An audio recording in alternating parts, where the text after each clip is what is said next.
교재는 189페이지 B시고요. 재무제표. 그래서 거기 같이 보시면은요. 재무제표란 기업의 이해관계자인 주주 및 채권자 등 다수의 이해관계자들에게 기업 회계의 결과를 정확하게 보고하기 위하여 작성 및 보고하는 보고서이다. 그래서 재무제표를 저는 회계의 최종 산출물이라고 표현을 합니다. 그래서 가장 마지막에 작성하는 게 뭐세요? 재무제표예요. 그래서 재무제표 만들면은 1년치 농사가 끝났구나 이렇게 생각을 하시면 됩니다. 그래서 거기 보시면 재무제표의 작성 일반 원칙 중에 첫 번째 계속기업. 그래서 우리가 재무제표를 작성을 하는데 작성할 때의 일반 원칙 중에 하나가 무슨 기업이요? 계속기업. 그래서 우리가 사업을 한번 시작하면은 말 그대로 뭐 해야 돼요? 계속적으로 해야 되겠죠. 그래서 뭐 한 달 하고 그만둘 거야, 1년 하고 그만둘 거야, 그런 생각으로 사업하시는 분들은 한 명도 없죠. 모든 사람들이 다 뭐 분식집을 차리든 뭐 대형 매장을 차리든 아니면 사업체를 만들든 할 때 다 무슨 생각으로 만들어요? 이거 잘해서 대대손손 뭐 해줄 거야? 물려줄 거야. 아니면 한몫 크게 잡을 거야. 이런 생각으로 하잖아요. 그래서 말 그대로 계속적으로 기업을 뭐 하겠다? 운영하겠다. 그 다음에 2번에 별표 2개 치세요. 요거 시험 문제 좀 잘 나오는 파트 중에 하나입니다.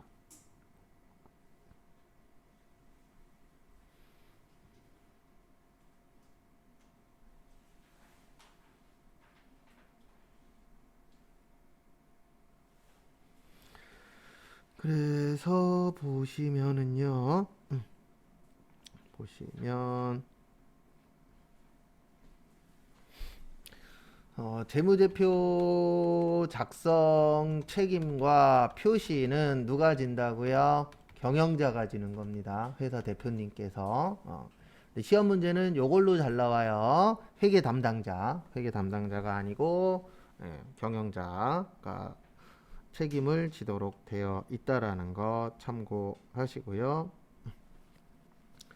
그 다음에 3번의 통합표시. 이 통합표시가 뭐냐면 우리 외운 것 중에 요런 거 있었잖아요. 현금 및 현금성 자산, 그 다음에 매출 채권, 매입 채무, 이런 식으로 합치는 것들이 있어요, 없어요?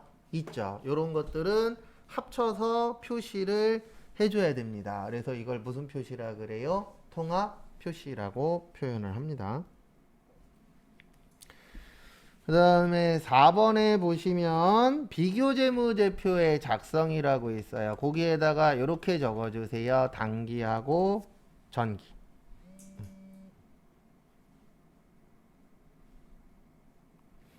단기하고 언제요? 전기.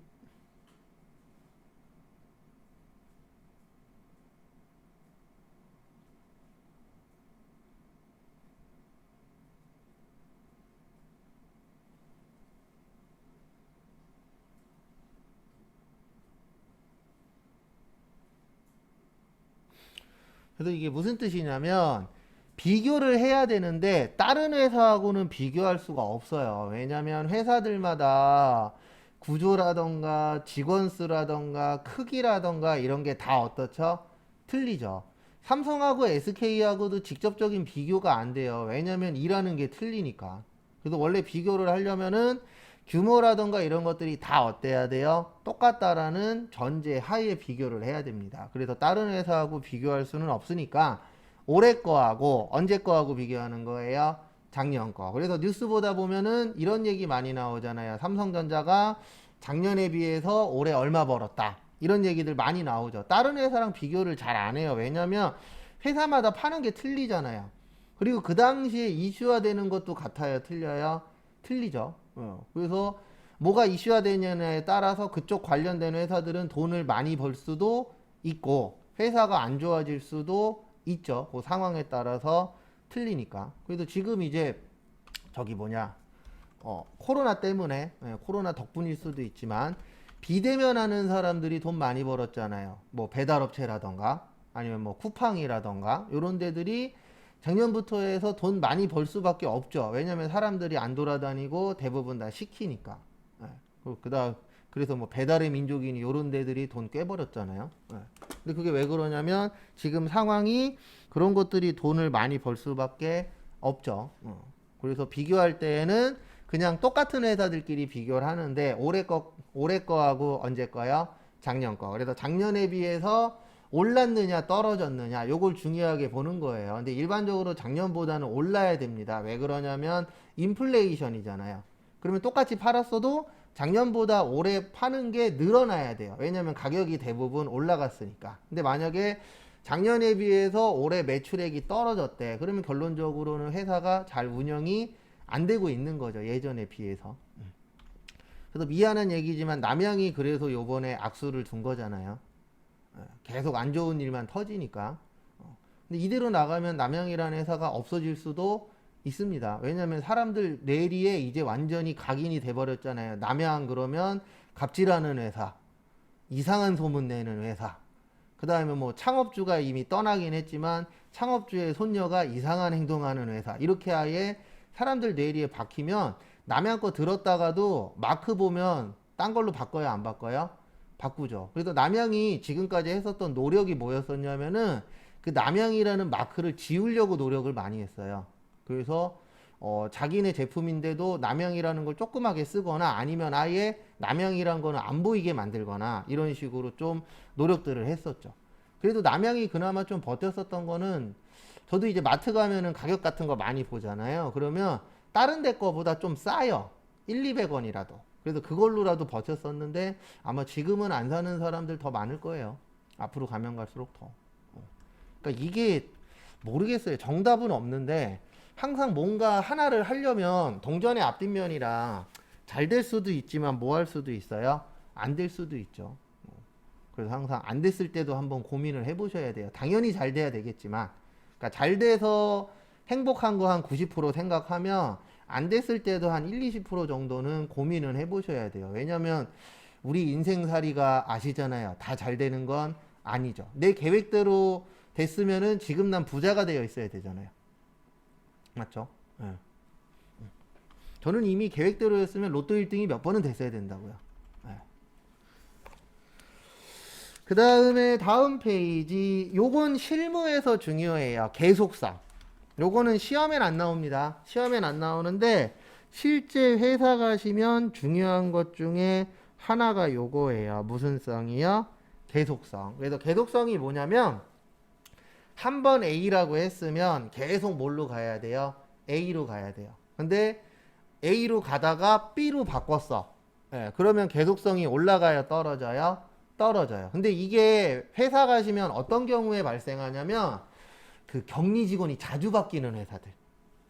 그런 회사들 있어요? 없어요? 있어요. 그러면은 이 계속성이 떨어질 수밖에 없어요. 왜냐면 우리가 중소기업도 좋은 데 가시면은 직장 상사한테 배우면서 일할 수 있는 데도 있지만 대부분 중소기업들은 이렇게 배울 수 있는 환경이 좋지는 않아요. 그러다 보니까 회사 갔더니 나 혼자야. 그럴 수도 있어요? 없어요? 있어요. 네. 그리고 직장 상사라고 있는데 우리 파트에 뭐 과장님, 부장님이 있는데 그 사람도 잘 몰라. 그런 경우도 비일비재합니다. 왜냐하면 중소기업 다들 다녀보시고 앞으로 다녀보시면 아시겠지만 어쩔 수 없어요. 우리나라 중소기업들은 대부분 구조가 사장님을 비롯해서 사장님 친구, 사장님 친척, 네, 이런 사람들이 회사에 많아요, 적어요?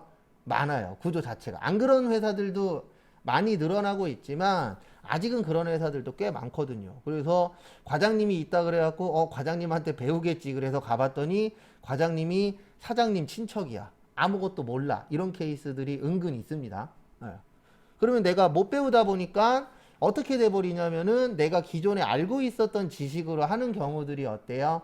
많아요. 근데 이 회계라는 게 웃긴 게 뭐냐면 저도 회사 다니면서 느낀 거지만 회사의 상황에 따라서 쓰는 계정 과목이 다 틀려요.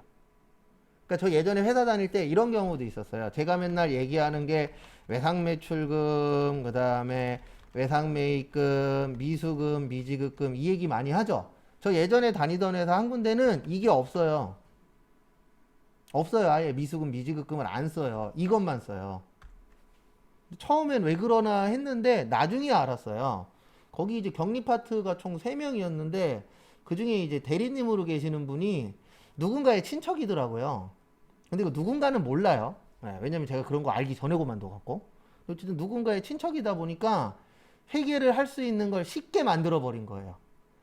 그리고 어떻게 처리하냐면 결산할 때 미수금이나 미지급금을 요건 썼다 지울게요. 뭐 그렇게 중요한 건 아니니까. 미수금이나 미지급금을 퍼센트를 정해서 외상매출금의 한 20% 정도를 여기에다 띄워줘요. 결산 때 만들어 버리는 거예요. 평소에는 못하니까 그렇게 작업 자체를. 그런 회사도 있었고. 그래서 이게 상황에 따라서 틀려지다 보니까 요게 잘 안 이루어져요. 은근히. 근데 요거는 실무에서는 되게 중요해요. 그래서 앞 사람이 뭘로 썼느냐 그거를 내가 이어서 가야 돼요. 이 앞에 있는 게 틀린 게 아니라면은 내가 어느 정도 맞춰줘야 됩니다. 그걸 무슨 성이라 그래요?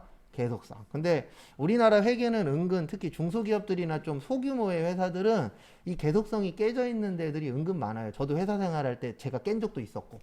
근데 왜 깼냐면은 그 당시에는 이런 게 중요한지 몰랐으니까. 그냥 내가 하는 게 정답이야. 이렇게만 알고 있었거든요.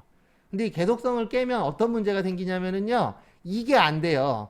비교가 안 돼요. 왜냐면 갑자기 없던 게 튀어나오거든요. 그럼 없던 게 나오게 되면은 비교할 게 있어요, 없어요? 없죠. 그래서 그런 걸 맞춰주는 것도 중요한데 요거는 좀 실무를 좀 해보셔야 돼요. 그 다음에 교재는 거기 190페이지 밑에 보시면 재무상태표의 작성 방법. 요거는 시험 문제 간혹가다 나옵니다. 요거는 3, 5년에 한 번 정도. 그래서 재무제표의 무슨 방법이요? 작성 방법.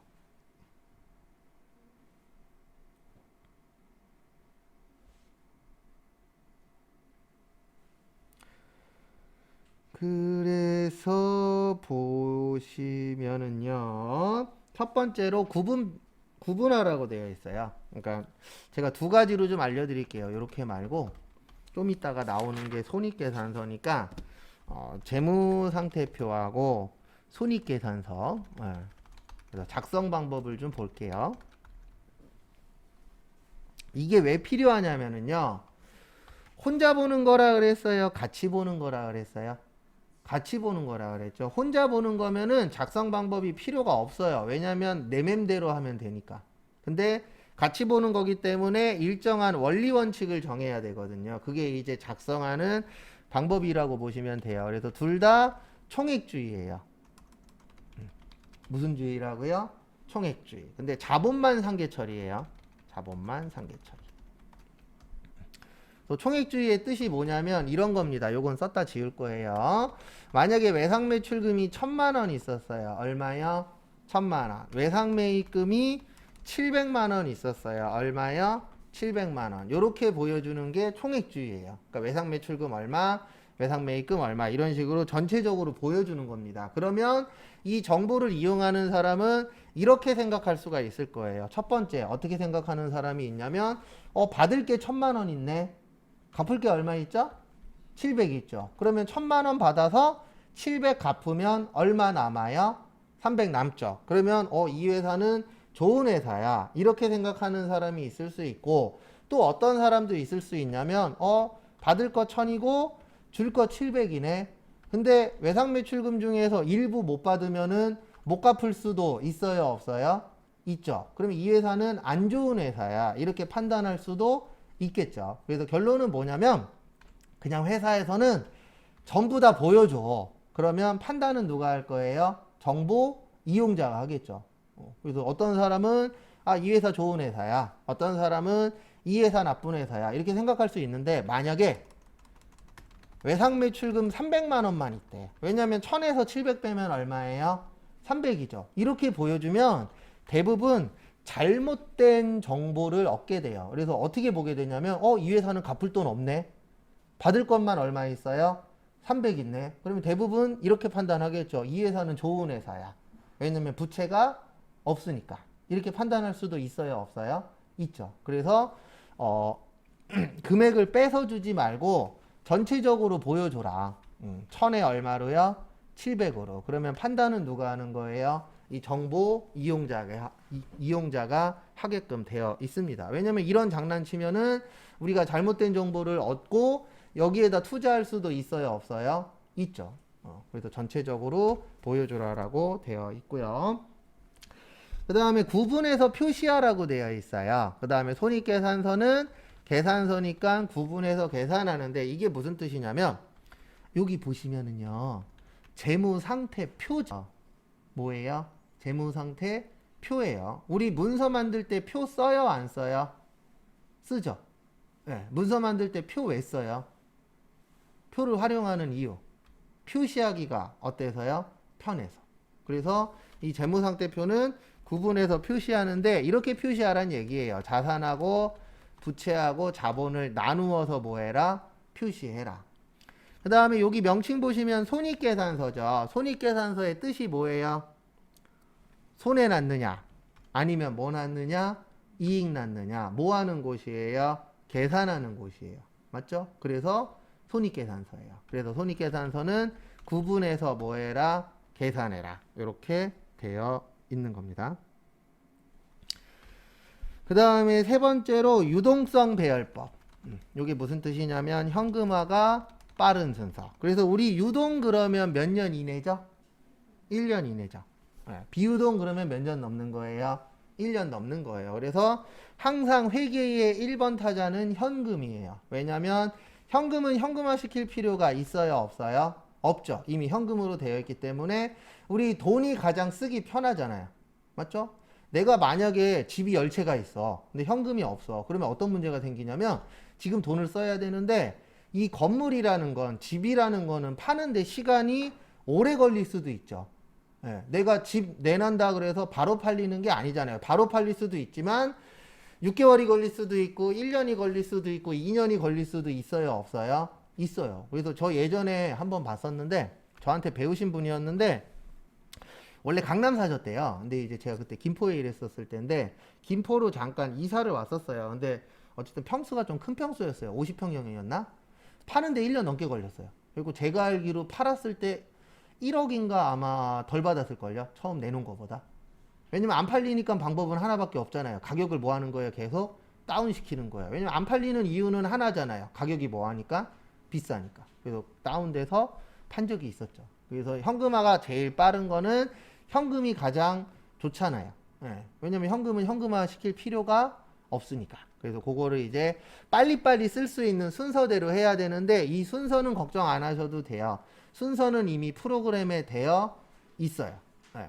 그래서 이런 거는 그렇게 크게 중요하지는 않습니다. 그 다음에 세 번째로 요거는 이제 결산할 때 또 설명드릴 건데 비용은 발생주의예요. 무슨 주의요? 발생주의.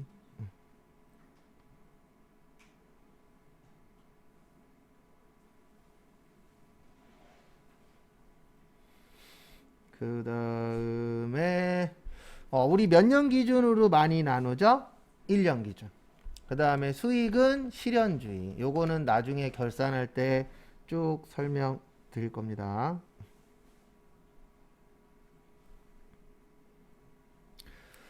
그 다음에 잉여금은 나누라고 되어 있어요. 요거는 이제 나중에 프로그램에 있는데요. 자본잉여금하고 이익잉여금으로 나누라고 되어 있습니다. 근데 왜 나누라고 되어 있냐면 요 자본잉여금은 주식으로 돈 버는 거예요. 뭘로 돈 버는 거예요? 주식. 이익잉여금은 일에서 돈 버는 거예요. 뭘로 해서 돈 버는 거예요? 일에서. 그래서 자본잉여금은 주식으로 돈 버는 거고 이익잉여금은 영업해서 돈 버는 거니까 합치면 안 돼요. 왜냐면 잉여금이 남는 돈이거든요. 근데 남는 건 똑같지만 그 남는 원천은 같아야 틀려요? 틀려요. 그래서 자본잉여금과 이익잉여금으로 뭐 해라? 구분해라.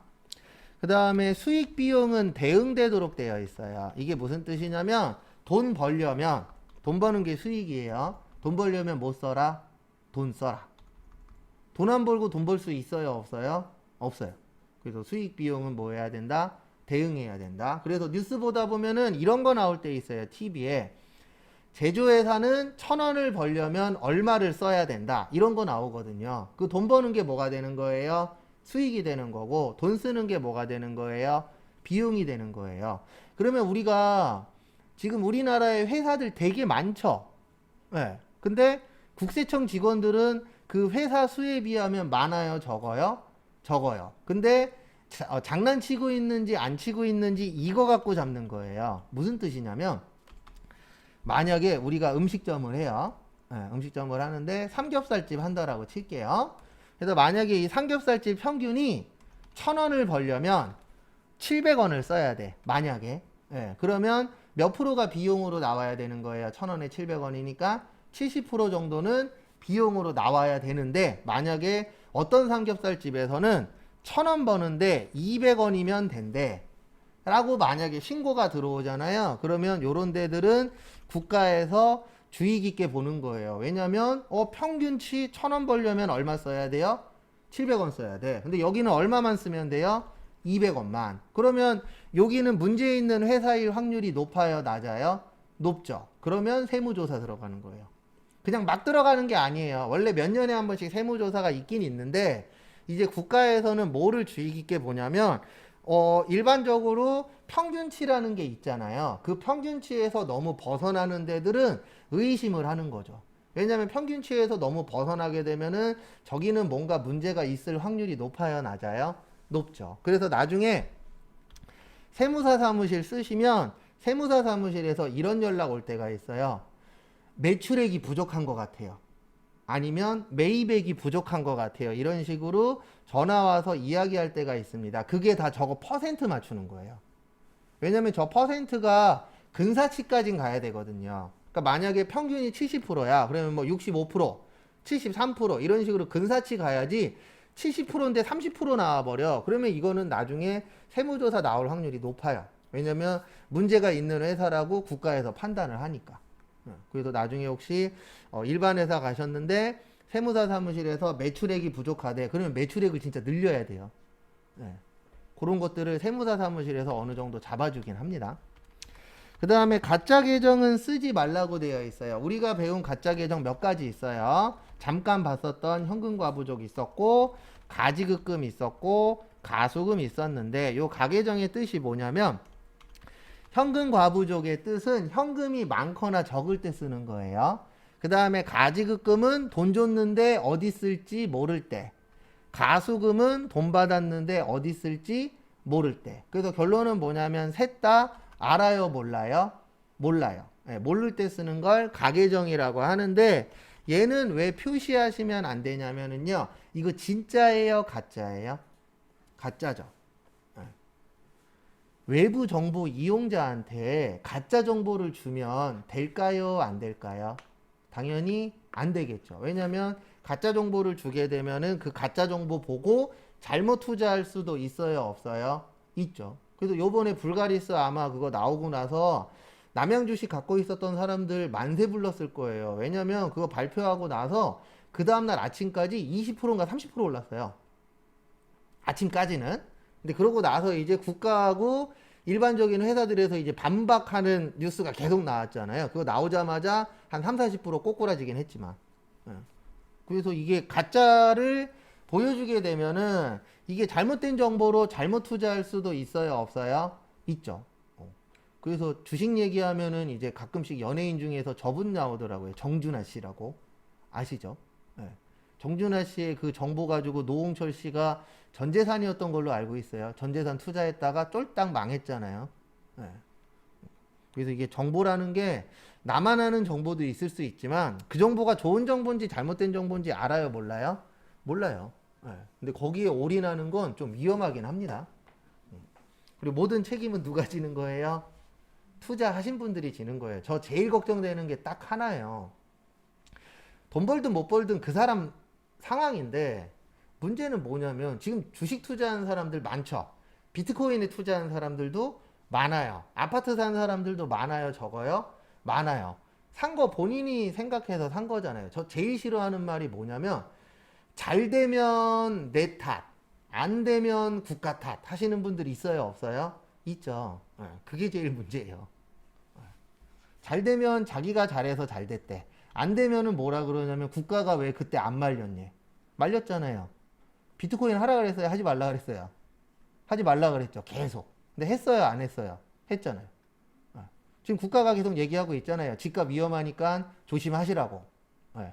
근데 진짜 위험할 수 있는 게 바뀐 게 하나 있어요. 과거하고 지금하고 바뀐 게 아마 이거 인터넷에서 뉴스 한번 뒤져보세요. 과거에는 전문가들이 TV 나와서 떨어진다는 얘기를 거의 안 했거든요. 다 오른다 그랬어요. 근데 요즘에는 떨어진다는 얘기를 한두 명씩 하고 있어요. TV에 나와서도 떨어질 것 같다, 위험할 것 같다라는 얘기를 과거보다는 하는 사람이 늘어나고 있어요. 예. 근데 왜 그게 위험하냐, 그 위험할 확률이 높냐면 대부분 TV에 나와서 떠드는 사람들이 다 부동산 쪽에서 일하는 사람들이거든요. 그리고 그 사람들은 오르는 게 좋아요? 떨어지는 게 좋아요? 오르는 게 좋아요. 그래서 대부분 TV에 나오면 오른다, 오른다 이런 얘기를 많이 하는 이유가 그거거든요. 근데 그렇게 얘기했었던 사람들이 조금씩 돌변하고 있어요. 떨어질 수도 있을 것 같다라는 뉘앙스를 계속 풍기고 있거든요. 근데 문제는 뭐냐면 떨어질 때에 일본처럼 떨어지면 박살 나는 겁니다. 일본이 거의 50% 가까이 떨어졌죠? 집값 방토막 난 거예요. 예. 근데 그게 평균치가 반토막이지 심한 지역들은 60, 10% 떨어진 데도 있거든요. 그러면 대부분 내 돈으로 샀어요? 대출 받았어요? 대출 받았죠. 지금 IMF가 계속 주고 있잖아요. 너네 대출 많다. 너네 대출 많다. 이렇게 또 신호 주고 계시거든요. 우리나라가 대출 금액이 작년부터 해서 올해까지 진짜 많이 늘기는 했대요. TV 보면은. 그래서 집을 사라, 사지 말아라 그런 게 아니라 진짜 잘 알아보고 사야 돼요. 잘 알아봐도 위험할 수 있는데 그냥 오르겠지 막연한 생각으로 했다간 진짜 잘못하면은 저기 은행의 노예가 될 수 있습니다. 대부분 은행에서 대출 받을 때 30년 막 이렇게 받잖아요. 그러면 30년 동안 대출금 갚아야 될 수도 있어요, 없어요? 있어요. 그러니까 투자로 하는 거는 앞으로는 진짜 조심해야 돼요. 주식이든 뭐든. 왜냐면 제가 봤을 때 비트코인도 그렇고 올라갈 수도 있지만 떨어질 확률이 좀 더 높거든요. 왜냐면 최근에 너무 많이 올랐잖아요. 지금 집값 오르는 게 말이 돼요? 말이 안 돼요. 왜 말이 안 되냐면 지금 코로나 때문에 집에서 쉬고 계신 분, 장사하다가 폐업하신 분이 얼마나 많은데요. 그리고 이틀 전에 저기 와이프가 뭐 먹고 싶다 그래갖고 포장하러 갔는데 웬걸 그 집도 없어지고 그 앞에 집도 없어지고 옆집도 없어지고 죄다 없어지고 또 신장 개업 준비 중이더라고요. 그런 상황에서 집값이 오른다 그러면 뭔가 좀 이상하긴 해요. 그러니까 사지 말라는 게 아니라 잘 고민하시고 내가 여기에서 오랫동안 살 거야. 그 다음에 집값 오르고 떨어지는 거에 나는 관심이 없어. 그러면 사면 되는데, 근데 제가 봤을 때 뭐 저도 그렇지만 우리나라 사람의 99.9%는 집 살 때 다 꿈과 희망을 갖잖아요. 내가 이거 2억에 샀으니까 내가 팔 때쯤 되면 3억이 되어 있을 거야. 4억이 되어 있을 거야. 이런 꿈 가져요, 안 가져요? 갔죠. 어쩔 수 없어요. 왜냐면 지금까지 다 그렇게 해서 돈 벌었으니까. 근데 그거는 과거의 얘기가 될 수도 있고 앞으로 뭐가 맞는지 모르겠어요. 그래서 이렇게 해서 나중에 외울 거예요. 지금 말고. 예. 근데 쪽지 시험을 보진 않아요. 나중에 문제 풀 때 한 두 번인가 세 번 정도 더 적어 드릴 겁니다. 근데 왜 안 외울 거냐면은 그렇게 자주 나오지는 않아요. 그래서 이렇게 해서 간단하게 재무회계 한번 봤고요. 그 다음에 202페이지 원가회계. 그리고 초반에는 뭐에만 좀 신경을 쓰시라고요. 암기 쪽에 그쪽에만 좀 신경을 좀 써주세요.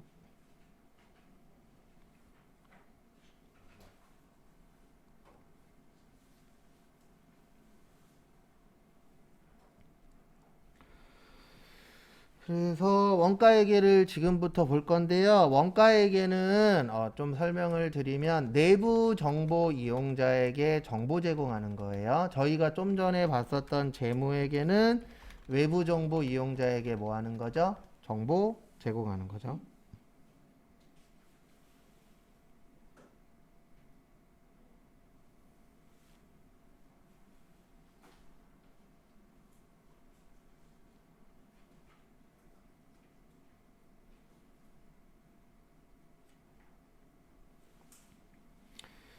그래서 그래서 보시면은요, 이 원가에게는 전산에게는 4문제 나오고요. 전산세무는 5문제 나와요. 5문제 나오고 원가회계 쪽을 좀 잘하시는 분들이 있어요. 뭐 잘하시는 분들이 원가회계 잘하냐면 암기 잘하시는 분들이 원가회계 잘해요. 왜냐면 재무회계는 반반이거든요. 암기 관련된 거 반, 이해 관련된 거 반인데 원가회계는 한 8대 2 정도 돼요. 그러니까 5개라고 쳤을 때 4개 정도는 외웠냐 못 외웠냐, 하나 정도는 이해했냐 못했냐 이런 식으로 내거든요. 평균. 그래서 원가에게는 좀 암기 잘하시는 분들이 많이 유리합니다. 근데 재무에게는 반반이에요. 그래서 앞에 보시면은요,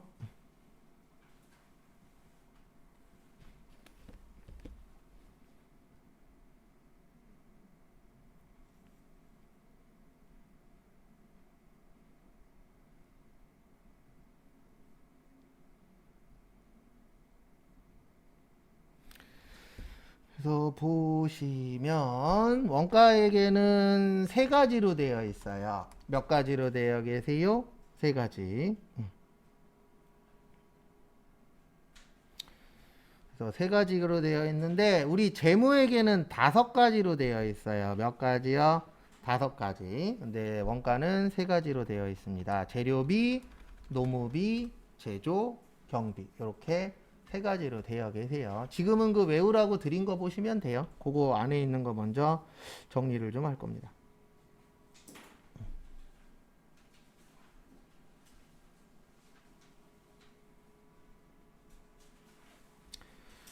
그래서 결론은 뭐냐면은요, 요 재무에게, 그 원가에게는 몇 가지로 되어 있다고요? 3가지로 되어 있어요. 그래서 뭐뭐로 되어 있냐면은 재료비. 왜 그러냐면 원가에게는 제조회사에서 쓰는 회계예요. 무슨 회사요? 제조회사. 그러면 제조회사에서 제일 중요한 것 중에 하나가 뭐예요? 재료예요. 왜냐하면 재료가 원가에서 가지고 있는 퍼센트가 어때요? 커요. 그래서 제조회사는 재료가 얼마냐 중요합니다. 그 다음에 2번째로 중요한 게 요거죠. 노무비. 노무비가 인건비 얘기하는 거예요. 뭐요? 인건비. 그래서 제조회사는 일명 인건비 따먹기라는 표현도 합니다. 그래서 인건비가 얼마 나가느냐 요것도 어때요? 중요해요. 그 다음에 나머지를 제조경비라 그래요. 그러니까 3가지로 나누는데 이렇게 생각하시면 돼요. 재료비는 말 그대로 재료고 노무비는 인건비예요. 그 다음에 나머지를 뭐라 그래요? 제조 경비라고 표현합니다. 근데 왜 이렇게 나누냐면은 제조회사에서 재료비와 노무비가 차지하는 비율이 높다 낮다? 높다. 왜냐면 제조회사기 때문에 제조라는 게 물건을 만드는 거잖아요. 그래 물건을 만들려면은 사람이 필요해요? 필요 없어요? 필요하죠. 근데 이제 앞으로 이 인건비를 줄이는 작업들을 계속 할 겁니다. 저도 작년인가 올해 초에 인터넷 뉴스에서 한번 봤었는데 우리나라가 전 세계에서 저도 이거 보고 깜짝 놀랐어요. 전 세계에서 무인화 랭킹 1위래요. 네. 그러니까 제조회사에서도 일명 로보팔이라 그러잖아요. 이런 걸 사용하는 비율이 우리나라가 60%가 넘어요. 근데 일본이 로보트나 이런 쪽은 우리나라보다 더 발전되어 있는데 일본이 50% 정도 되거든요. 근데 우리나라가 훨씬 더 높다 그러더라고요. 자동화가 되어 있는 게. 근데 그 속도가 더 늘어날 거잖아요. 왜냐면 요번에 코로나 때문에 봤더니 사람을 늘려야 돼요, 줄여야 돼요? 줄여야 돼. 그러려면은 일명 자동화 생성으로 가는 거죠. 최대한 자동화가 되게끔. 그러면 앞으로 노무비는 회사 입장에선 적게 나가긴 하겠지만 가장 큰 문제는 뭐냐면 일해야 될 사람 중에서 일해야 되는 분들 중에서 일을 못 하시는 분들도 어떻게 될 거예요? 늘어날 수밖에 없겠죠. 구조 자체가. 근데 왜 그런지는 이해돼요. 왜냐면 저도 학원에서 이제 지금은 손을 놓은 상태지만 과거에 한번 이것저것 학원 관련돼서 운영 관련돼서 좀 신경을 썼었던 적이 있었는데 제일 어려운 게 사람이에요. 그러니까 강사분들 중에서도 진짜 요 분은 계속 있었으면 좋겠다라고 하는 분도 있었고 이 사람은 빨리 나갔으면 좋겠다라고 하는 사람도 있어요. 예, 그게 나이가 많고 적고 그 사람이 뭐 많이 배웠고 적게 배웠고 이 문제가 아니고 그냥 마인드 자체가 이런 사람들이 있어요. 그냥 앉아 있는 사람은 그냥 나를 쫓아와야 돼. 예, 너네는 내가 말하는 대로 들어야 돼. 약간 이런 개념? 아, 그리고 제가 세상에서 제일 싫어하는 것 중에 하나가 처음 보자마자 반말하는 거 진짜 싫어하거든요. 나이가 많고 적고를 떠나서. 그 사람이 내가 어떤 사람인지 모르잖아요. 나도 그 사람이 어떤 사람인지 모르고. 근데 은근 많아요. 이쪽에서 일하시는 분들 중에서 특히 남자분들 중에 한번 엎어버릴까 하다 참았는데 보자마자 반말하더라고요. 나보다 나이가 많은 건 인정하겠는데 저 세상에서 제일 싫어하는 게 반말이거든요. 그것도 보자마자. 안 다음에 반말하는 건 상관없어요. 예, 어느 정도 좀 대화도 좀 하고 안 다음에 반말하는 건 상관없는데 딱 보자마자 반말하더라고요. 그래갖고 이거를 살려야 되나 죽여야 되나 했었는데 그래도 좀 인간이 된 게 과거였으면 터졌을 건데 올라오다가 내려가더라고요. 그냥 상종을 하지 말자로. 예. 근데 은근 회사 가시면 많아요, 적어요? 많아요. 뭐 알바도 저도 뭐 알바 예전에 몇 번 해봤는데 알바하다 보면 손님 중에서도 반말하시는 분들이 있어요, 없어요? 있죠. 그래서 뉴스에 종종 나오잖아요. 알바생도 같이 반말한다고. 예. 그럼 이제 또 내가 손님인데요. 우리나라는 제일 잘못된 게 손님이 뭐예요? 왕이래. 왕 아니잖아요. 솔직히 집에 가면 신하면서 바깥에만 나오면 왕인 척 해보려고.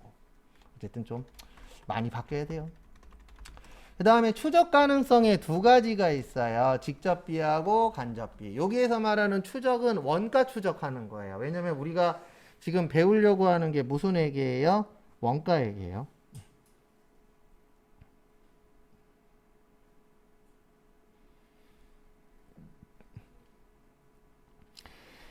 그래서 조금 도움이 되시도록 설명을 드리면은요. 직접비는 특정한 데 쓰는 거고 간접비는 같이 쓰는 거예요. 그래서 뭐 이런 경우입니다. 만약에 우리 회사가 김치찌개도 만들고 된장찌개도 만들어.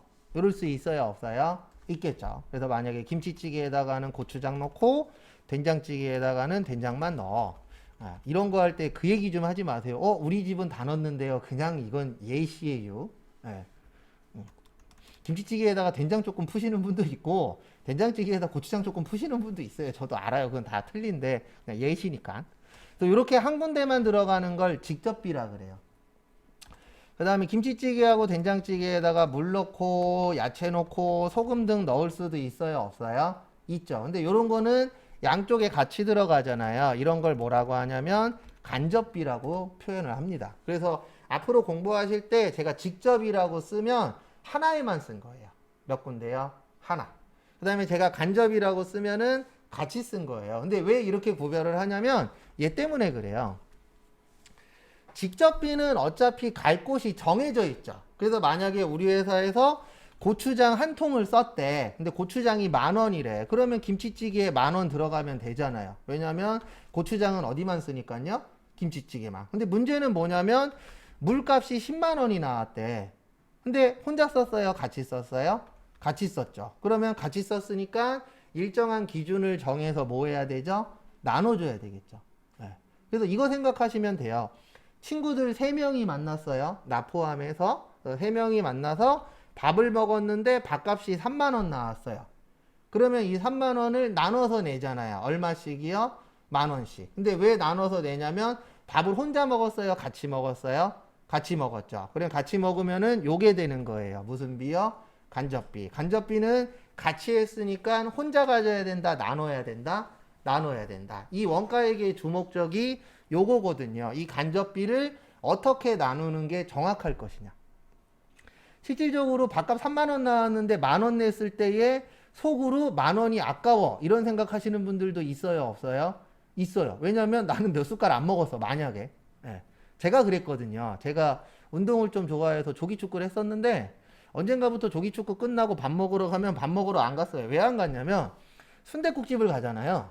그러면 이제 1인당 10,000원씩을 걷는데 왜 10,000원씩 걷냐면 순댓국만 먹어요? 술도 먹어요? 술을 먹죠. 근데 전 술을 안 먹어요. 네. 그러다 보니까 10,000원을 내면은 나는 순댓국만 먹었는데 돈을 더 내는 게 되잖아요. 그러면 괜히 내가 손해본다라는 느낌이 들더라고요. 네. 근데 뭐 가끔씩 돈 안 내고 얻어먹을 때도 있긴 있었지만 어쨌든 좀 그런 부분들이 생기다 보니까 그래서 이 간접비라는 거는 잘못 나누게 되면 싸움 나요. 왜냐면 내가 안 썼는데 돈 내래 그러면 좋아할 사람 있어요 없어요? 없죠. 그래서 작년에 뉴스에 한번 나온 게 있었어요. 뭐가 나왔었냐면은 아파트에서 엘리베이터를 교체하는 거였어요. 근데 엘리베이터 교체까지는 괜찮았는데 내가 1층에 살아요. 몇 층이에요? 1층에. 엘리베이터 타요 안 타요? 1층은 거의 탈 일이 없죠. 다른 집 놀러 가기 전에는. 근데 관리비 고지서를 봤더니 거기에 딱 적혀 있는 거죠. 엘리베이터 교체 비용 얼마. 그래서 소송 걸었어요. 그분이. 왜 소송 걸었냐면은 나는 엘리베이터도 안 타는데 내가 왜 엘리베이터 교체 비용을 내야 돼? 나는 이거 인정 못 하겠어. 라고 해서 소송에 걸렸다라고 뉴스에 한번 나오더라고요. 그래서 이 간접비라는 거는 나누긴 나눠야 되는데 100% 정확하게 나눌 수는 있어요, 없어요? 없죠. 그래서 대부분 아파트가 제가 알기로는 1, 2층은 1층만 그런 데도 있는데 2층까지 해주는 데도 있어요. 1층 내지 2층은 그 엘리베이터 사용료 있죠? 안 내는 아파트들이 많아요. 근데 내는 아파트들도 있긴 있어요. 근데 대부분 안 내도록 되어 있어요. 근데 그게 왜 그러냐면은 내라 그러면은 싸움 날 수 있어요, 없어요? 있죠. 왜냐면 엘리베이터도 안 타는데 엘리베이터 관련된 걸 내래. 그러면 기분 좋을 사람 있다, 없다? 없다. 그래서 우리 이 원가액에서 원래 주목적은 요 간접비를 어떻게 나눌 것이냐. 요게 주된 목적입니다. 그 다음에 시험 문제 제일 많이 나오는 건 요거예요. 원가 행태. 그래서 원가 행태에는 변동비와 고정비가 있습니다.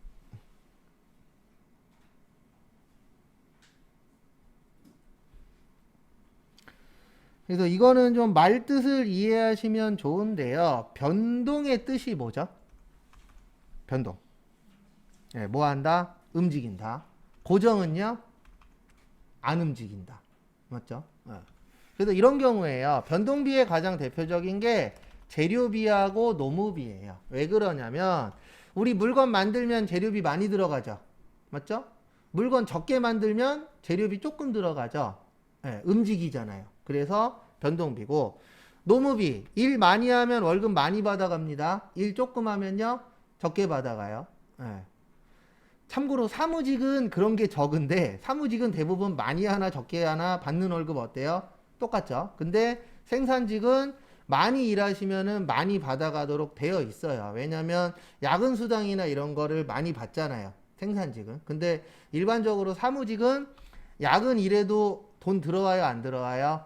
안 들어와요. 그게 왜 그러냐면 이건 시험하고는 상관없는데 알고는 계세요. 사무직은 대부분 포괄임금제예요. 무슨 임금제예요? 포괄임금제. 포괄임금제가 뭐냐면 너 한 달 동안에 몇 시간 정도 야근할 거야 라고 생각까지 해서 만든 금액이에요. 라고 되어 있어요. 그래서 앞으로 없어져야 될 것 중에 하나가 포괄임금제예요. 근데 이게 없어지면은 아마 중소기업들 난리 날 겁니다. 네, 왜냐면 이게 없어지면은요 중소기업의 사무직의 평균 월급이 250에서 300 사이는 될 거래요. 말단 직원이라도. 왜 그러냐면은 야근 많이 해요, 적게 해요? 많이 하죠. 그리고 원래 야근하면 몇 배 줘야 돼요, 시간당? 네, 1.5배 줘야 돼요. 주말에 나오면 몇 배예요? 2배 줘야 되잖아요. 이거 다 지키면은 아마 중소기업들이 좀 휘청휘청 하진 않을까. 근데 어쨌든 바뀌긴 해야 돼요. 그래서 우리나라는 아직 포괄임금제라 사무직들은 야간에 일해도 야근 수당 못 받는 곳들이 훨씬 더 어때요? 많아요. 언젠간 바뀌겠죠. 그래서 만약에 제품 한 개당 재료비가 1,000원 들어가요. 얼마 들어가요? 1,000원. 그러면 제품 한 개에 얼마예요? 1,000원. 그 다음에 제품 10개 만들면 재료비가 얼마 되는 거예요? 10,000원. 그 다음에 제품 50개 만들면 재료비가 얼마가 되는 거예요? 50,000원. 그래서 총변동비는 늘어나요. 왜냐면 1,000원에서 10,000원에서 50,000원으로 뭐 했죠? 증가했죠.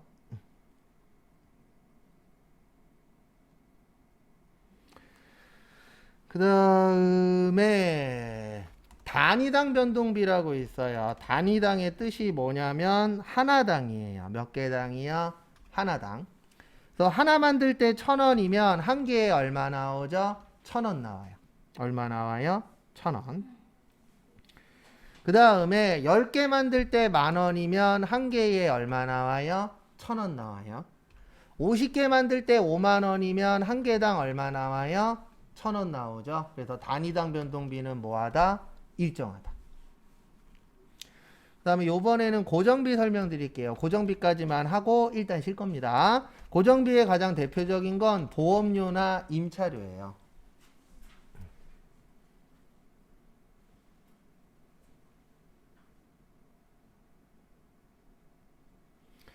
그래서 이게 무슨 뜻이냐면은 우리 보험 한번 계약하면 그 계약 기간 끝나는 날까지 매달 내는 금액이 일반적으로 어떻죠?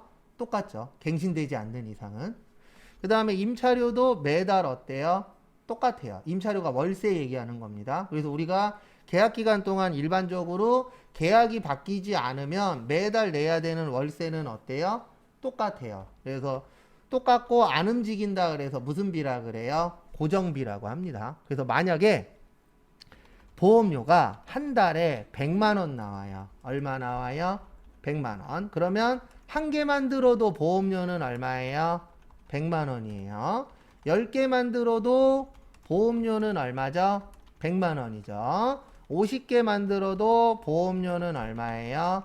100만 원이에요. 맞죠? 왜냐면 보험료는 안 바뀌니까. 그래서 총고정비는 일정하다. 그 외우라고 드린 거에 보시면 이렇게만 써 있을 거예요. 총고정비 일정. 그 다음에 단위당 고정비. 그래서 한 개 만들 때 100만 원이니까 한 개에 얼마예요? 100만 원. 10개 만들 때 100만 원이니까 한 개에 얼마예요? 10만 원. 50개 만들 때 100만 원이니까 한 개에 얼마예요? 2만 원. 그래서 단위당 고정비는 뭐 한다? 감소한다. 조업도가 증가할 때. 그래서 이 조업도의 뜻이 뭐냐면 생산량 생각하시면 돼요. 그래서 그 누구냐 백종원 아저씨가 TV에 나오면은 이 얘기 많이 하잖아요. 싸게 많이 팔라고. 박리담에 라고 우리가 표현하잖아요. 그래도 제 개인적인 생각은 앞으로 식당들 살아남는 데는 무조건 둘 중에 하나일 거예요. 근데 대부분 지금 장사하시는 분들은 알고 계시는데 박리담회로 가거나 아예 고급화로 가거나 이 둘 중에 하나로 가야지 중가운데 애매한 위치에 있는 식당들은 앞으로 망할 때가 되게 많습니다. 왜냐면 우리가 일반적으로는 어쩔 수 없잖아요. 뭐 가성비, 가심비라고 얘기하는데 싸고 맛있는 데 찾잖아요. 싸고 맛있는 데는 원래 없는 게 맞는 겁니다. 맞죠? 3,000원짜리 먹으러 가면서 3만원짜리 퀄리티를 바라면 그거는 욕심쟁이잖아요. 실질적으로. 그렇지만 요즘엔 많이 그렇게 원하죠. 어쩔 수 없어요. 시대가 시대니까. 그래서 이 박리담회가 가능한 이유가 요것 때문에 그래요. 많이 팔면 많이 팔수록 하나당 들어가는 원가가 줄어들어요. 고정비 자체가. 그래서 박리담회가 가능한 거예요. 왜냐면 얘는 똑같잖아요. 재료비는 어차피 한 개를 파나 10개를 파나 어때요? 들어가는 금액은 똑같아요. 근데 이 고정비는 많이 팔면 많이 팔수록 어떻게 돼요? 줄어들어요. 요것처럼. 하나 팔 때 100만 원인데 10개 팔았더니 10만 원. 50개 팔았더니 얼마요? 2만 원. 그래서 요거에 의해서 박리담회가 가능한 겁니다. 왜냐하면 많이 팔면 많이 팔수록 들어가는 원가는 늘어난다, 줄어든다, 줄어든다. 그래서 백종원 아저씨가 맨날 나오면은 가격도 조금 낮춰보시고 많이 파는 거에 좀 더 초점을 잡으라고. 그 이유 중에 하나가 많이 팔아도 돈을 벌 수 있어요, 없어요? 있어요. 많이는 못 벌지만. 근데 꼭 이것도 정답은 아니잖아요. 비싸게 해서 조금 파는 것도 꼭 정답은 아니죠. 그러느니 싸게 해서 많이 파는 게 좋지 않냐라고 이야기를 하는 겁니다. 그 다음에 잠깐 쉬었다가 11시 35분에 요 다음 거 또 설명드리도록 하겠습니다.